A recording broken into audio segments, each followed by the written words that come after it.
Petualangan si Panda, penjaga hutan bambu. Selamat datang di dunia dongeng anak-anak. Jangan lupa like, comment, subscribe, dan share ya teman-teman. Di tengah hutan bambu yang lebat dan hijau, hiduplah seekor panda bernama Pondo. Pondo adalah penjaga hutan bambu, tempat tinggal banyak hewan dan tumbuhan. Pondo sangat bijaksana dan selalu berusaha melindungi hutan dari segala macam bahaya. Suatu hari, Pondo sedang beristirahat di bawah pohon bambu favoritnya ketika seekor burung kecil bernama Peko datang tergesa-gesa. Pondo, Pondo, aku punya kabar buruk. Tenang, Peko. Apa yang terjadi? Ceritakan padaku. Ada sekelompok manusia yang datang dengan alat-alat besar. Mereka menebang pohon-pohon bambu dan merusak sarang-sarang burung. Kita harus melakukan sesuatu. Pondo segera bangkit dan mengajak Peko untuk terbang menunjukkan lokasi para penebang pohon itu. Ketika mereka sampai di tempat tersebut, Pondo melihat betapa parahnya kerusakan yang telah terjadi. Hutan bambu yang dulu asri, kini menjadi berantakan dengan pohon-pohon tumbang dan sarang-sarang burung yang hancur. Ini tidak bisa dibiarkan, kita harus menghentikan mereka.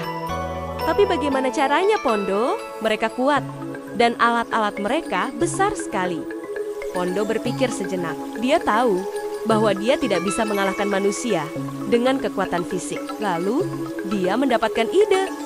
Aku punya rencana. Kita akan mengajak semua hewan di hutan ini untuk bekerja sama. Kita akan membuat suara dan gerakan yang besar sehingga para penebang pohon ketakutan dan pergi. Pondo dan Peko kemudian berkeliling hutan, mengumpulkan semua hewan yang mereka temui. Kelinci, rusa, burung, monyet, bahkan lebah dan kupu-kupu. Pondo menjelaskan rencananya kepada mereka. Kita akan membuat suara-suara keras dan membuat gerakan-gerakan besar untuk menakuti mereka. Dengan begitu, mereka akan berpikir hutan ini berbahaya dan pergi. Semua hewan setuju dan mulai bersiap-siap. Ketika malam tiba, mereka mulai melaksanakan rencana Pondo.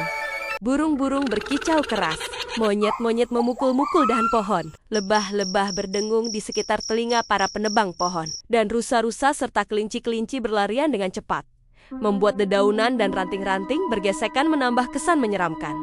Para penebang pohon yang tidak siap dengan kejadian aneh ini mulai merasa ketakutan. Mereka melihat bayangan-bayangan yang bergerak cepat, mendengar suara-suara yang menyeramkan, dan merasakan hembusan angin yang dingin akibat kepakan sayap burung. Salah satu penebang pohon, bernama Budi, mulai panik.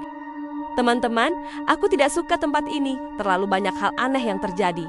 Kita harus pergi dari sini. Aku juga merasakan hal yang sama. Hutan ini seperti hidup dan marah kepada kita. Akhirnya, ketakutan mereka mencapai puncaknya ketika seekor monyet dengan cerdas menjatuhkan dahan besar tepat di dekat mereka, membuat suara gemuruh yang sangat keras. Penebang pohon berteriak ketakutan dan berlarian meninggalkan alat-alat mereka. Dalam sekejap, hutan bambu kembali tenang dan damai.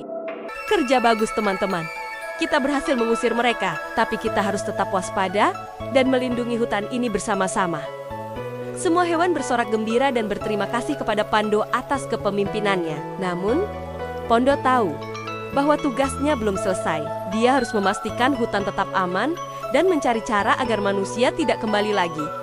Beberapa hari kemudian, Pondo mendapat ide untuk mengajak manusia berdamai dan mengajari mereka tentang pentingnya menjaga hutan bambu. Dia mendekati burung Peko lagi. Peko, bisakah kamu mencari tahu siapa pemimpin dari para penebang pohon itu dan mengajakku bertemu dengannya? Tentu, Pondo. Aku akan terbang dan mencari tahu. Peko terbang, melintasi desa-desa di sekitar hutan, dan akhirnya menemukan rumah pemimpin para penebang pohon. Seorang pria tua bijaksana bernama Pak Herman. Peko kembali dan memberitahu Pondo. Baiklah Peko, mari kita pergi menemui Pak Herman dan menjelaskan kepadanya. Pondo dan Peko pergi ke desa dan bertemu dengan Pak Herman. Pada awalnya, Pak Herman terkejut melihat seekor panda di desanya, tapi dia mendengarkan dengan seksama ketika Pondo mulai berbicara.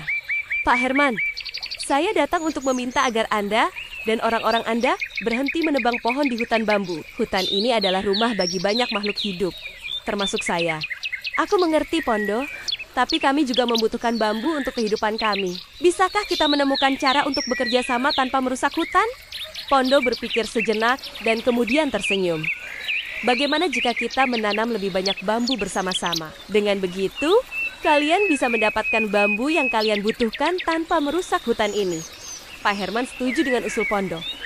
Mereka mulai bekerja sama dengan penduduk desa dan hewan-hewan di hutan untuk menanam bambu baru. Mereka belajar cara-cara baru untuk memanen bambu secara berkelanjutan tanpa merusak ekosistem. Seiring waktu, hutan bambu tumbuh semakin subur dan menjadi simbol kerjasama antara manusia dan alam. Pondo terus menjadi penjaga hutan yang bijaksana, memastikan bahwa harmoni antara manusia dan alam tetap terjaga. Dengan kerjasama dan pengertian, kita bisa menjaga keindahan hutan ini untuk generasi yang akan datang. Dan begitulah, hutan bambu dan seluruh penghuninya hidup bahagia dan damai. Berkat kebijaksanaan dan keberanian Pondo, si panda penjaga hutan bambu.